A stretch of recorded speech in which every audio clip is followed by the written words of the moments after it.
back a lot of childhood memories. I don't think it's that easy to find a car like this in Hong Kong. You either have like antiques or you either have really new cars.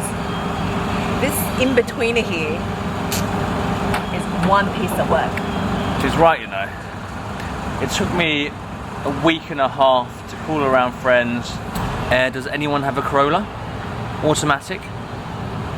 Not many people. No, actually, I think some people might, but they might be pretty new, like maybe 3 or 4 years old. This one has really aged gracefully. Like you can see the rust on the grille. Manufactured in 2002. That's 17 years ago. It's pretty nuts. It's nearly an adult. When was the last time you saw a manual antenna pull out yourself like this? Not in Hong Kong. Really rare in Hong Kong. I mean, if you go back to Sydney or maybe London, I'm sure there are a lot of people still driving Corollas from 12, 15 years ago. But in Hong Kong, everyone changes their cars really quickly, like 5 years, 6 years, maybe within maximum 10 years. Wow. Leather trims, leather seat. It's got this like wooden steering wheel finish. Very Asian indeed. These wooden highlights, I reckon, were probably a luxury in 2002. Premium. Actually, a lot of Lexuses have these wooden bits and pieces. They look like wood, but they're plastic, right? Are they really wood? Fake wood, damn it. Yeah, it's got electric windows, yeah, electric mirrors and stuff. So I think back 17 years ago, this car would have been like a premium Corolla with the leather seats. Fully loaded. Crazy rich Asians. Also a reverse parking sensors. Did they have them on later? I don't know. This in fact is a Corolla Deluxe. Let me show you. Don't you love the blind spot mirror? My parents used to always have one. So I'm suspecting someone a little bit older than us drives this car. These standard size wheels. I mean, standard is pretty much all you need for everyday use. Like, I don't understand the hype about, you know, 18-inch or 20-inch alloy wheels unless you're driving like a really sporty, fast car. The thing is, yeah, on my Q3, I have 20-inch alloys. I think standard is 19 for the Q3. So when you ask me if these are standard, what are we comparing it with? Are they alloy? Oh, they're alloy. Alloy wheels. Alloy wheels back 20 years ago? Premium. No, these cameras were added later on. Okay.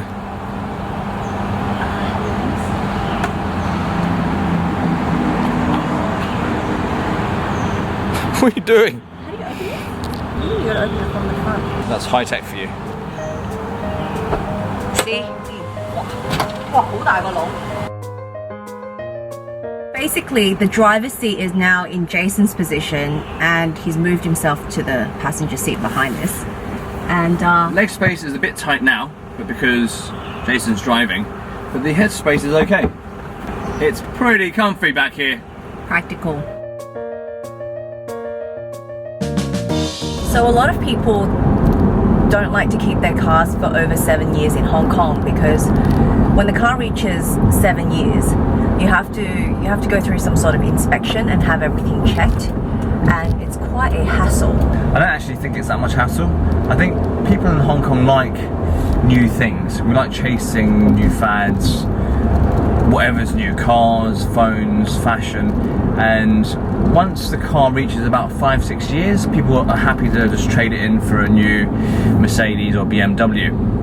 I think especially with the European cars, there aren't many cars that are older than 10 years in Hong Kong, not that I've seen. I think the reason why there are more Japanese cars that are this old is because they're cheaper to maintain and they're also quite reliable. And also to just keep a spare car around is so expensive in Hong Kong because parking costs a lot of money.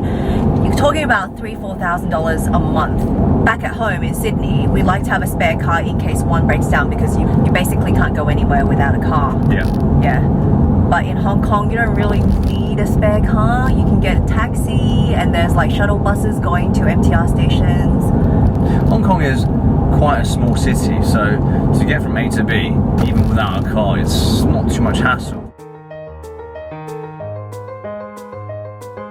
So far I'm quite liking this car. Like it's very mundane. How's that a good thing? Well, you know, sometimes you don't need speed, you just need reliability. It drives well. It's not like it's giving me back pain. I've always wanted to get a Lexus or a Toyota because they're so reliable. And friends tell us that they need very little maintenance.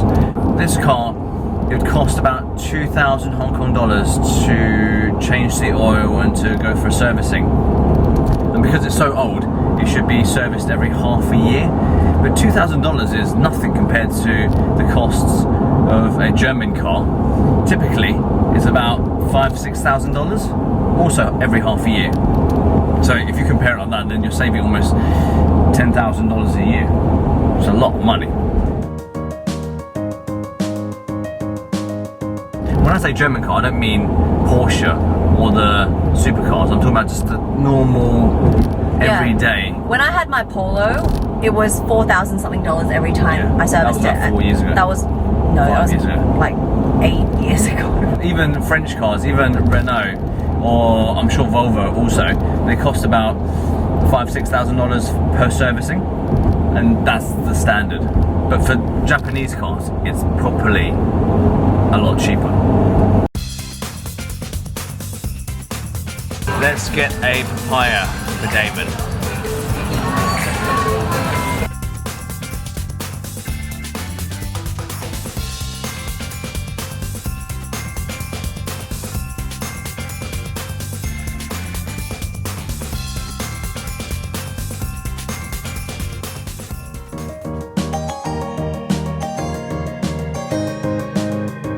With a car like this, what generally happens is mom and dad will buy this car brand new, drive it for a few good years, and then, you know, if there's a sibling in the family, 17 good years, man.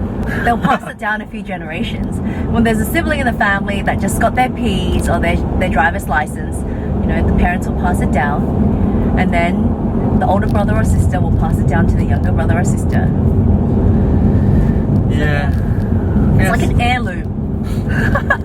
A lot of love to share, 17 years of love. But I was thinking, last night I drove this home, I couldn't put my finger on it. I know how to describe it. I love driving. I miss driving.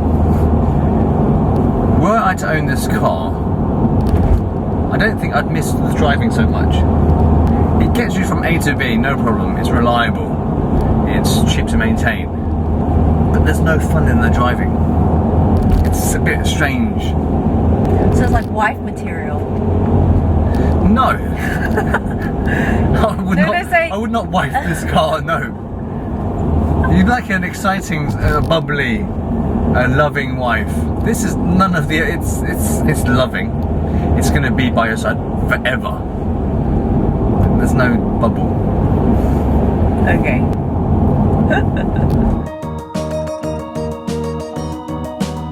When it goes very fast, it doesn't feel very fast. When you're going very slow, it doesn't feel very slow. It just feels so mundane. See, that's why I use that word too. I don't know whether there's any other word to describe this car. It's just very ordinary. Ordinary. Yeah. Another great thing about Japanese cars, and I'm sure with this one too, it's very fuel efficient. Yeah. So if you can fill up the tank, maybe $500, $400, and it will drive for like maybe 600 kilometers. Maybe. Yeah. I don't really care. There's no experience. There's no... Okay, let's say there is an experience, okay? When you're a beginner, a new driver, you know, it's good to have a car like this. You don't have to worry about the car costing you a lot of money. If you scratch it, you don't have to worry about it. It's cheap to repair. And then as you progress to you now, then you probably look for more excitement. So this is an entry-level car for everyone. Totally, I agree. Yeah. You're saying that if we bought this car, Damon's first drive in 16 years' time might be a Corolla. That's kind of cute, and it's also a good way to not spoil him. But we don't drive a Corolla, so so I don't know. I'll buy him a second-hand Corolla to drive. When he gets his first car, it's gonna be a third or fourth-hand Corolla or something. That's still reliable. It's been interesting. Not exciting at all, but interesting. No, I think it's quite fun. Yeah. I mean, we're very fortunate to be able to try a lot of crazy cars. Sometimes to be able to reminisce the good old times in this car is quite good. Toyota are coming out with their new Supra, so maybe next time I can find a Supra to drive. Okay, well, you know, I'm happy to try everything. What car next time? Someone asked for Teslas. Yeah, Electric Tesla. is different. So, having tried a lot of petrol cars, we can try an electric. You used to drive an electric Smart. I did. Yeah, that was quite cute. Cute and very environmentally friendly. Anyone want to lend us their car? We'll be happy to film it for you. It's got to be something fun though, and unique. Something different. Yeah. Maybe something that Jason might want a wife. And Elise, again. So make sure to keep an eye out for our car vlog.